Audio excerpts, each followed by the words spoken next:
Hey guys, what's up? If you're new to my channel, welcome. And for those who've been around for a while now, welcome back to my channel.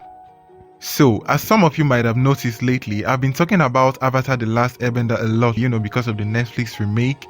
And it made me go back to rewatch some of my favorite shows on Nickelodeon. And while watching the channel, I came across some new shows that made me ask that, what happened to Nickelodeon? So in this video, I'm going to be sharing my history with the channel, as well as some of the phases of development I've seen in the channel and everything leading to where it is now. I don't want to mention, but some shows that are very questionable. So without wasting any more time, let's dive into today's video.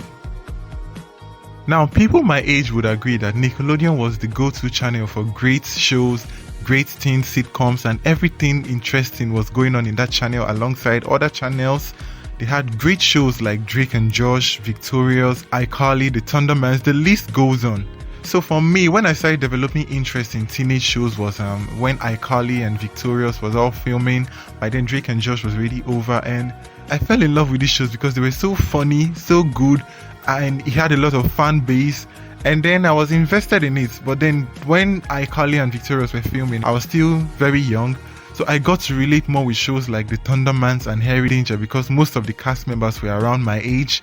So those were the shows that we all loved. Like, I've watched every episode of The Thundermans and Airbender. Those are my favorites in Nickelodeon. And upon entering 2020, it was announced that Airbender was coming to an end. And I must admit that it was one of the best series finale that I've seen in a teenage show before. And I was like, man, all these shows I love are over. What next? I was feeling like, I'm going to outgrow teenage stuff and the rest because I was getting into my 20s. But I still had a lot of interest in teenage shows, the high school stuff, all that. I got to fall in love with shows like Never Have I Ever, even though I know that's a little bit matured compared to Nickelodeon shows.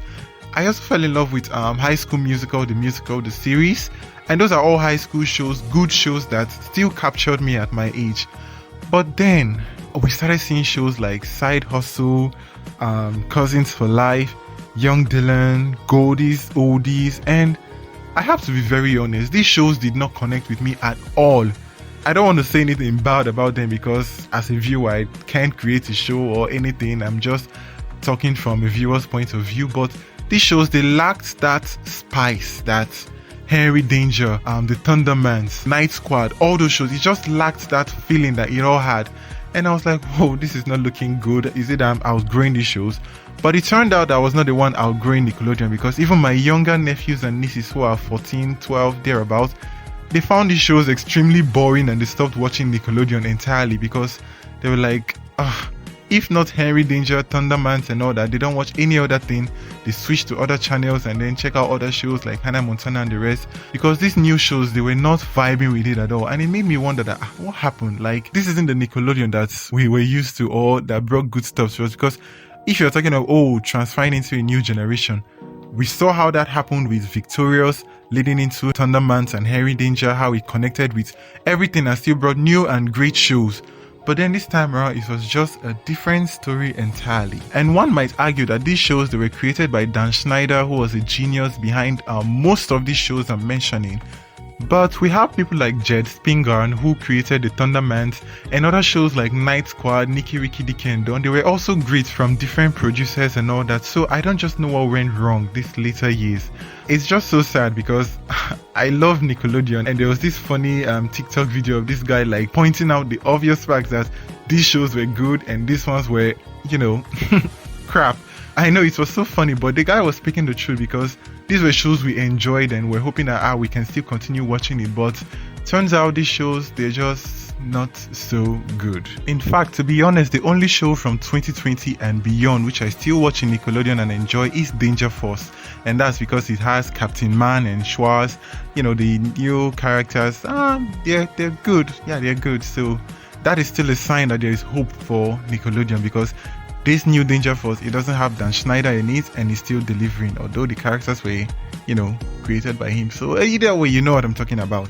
So I guess the question we can all ask is that, is there still hope for Nickelodeon to go back to its glory days and bring back stuff that people would actually like?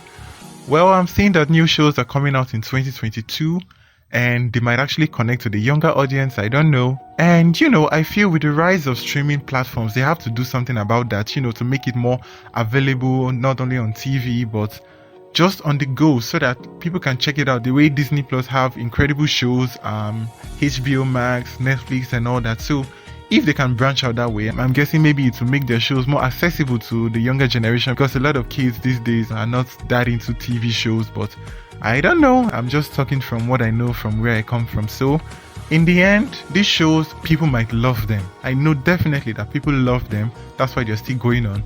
But this is something that my friends and I discussed lately, and we're like, come on, what happened to Nickelodeon? I felt that I should just air out my opinion on what's going on and how maybe we can see good shows in the future. So what are your thoughts about Nickelodeon? Do you also feel these new shows have to do better in order to match up to the legacy Nickelodeon already has?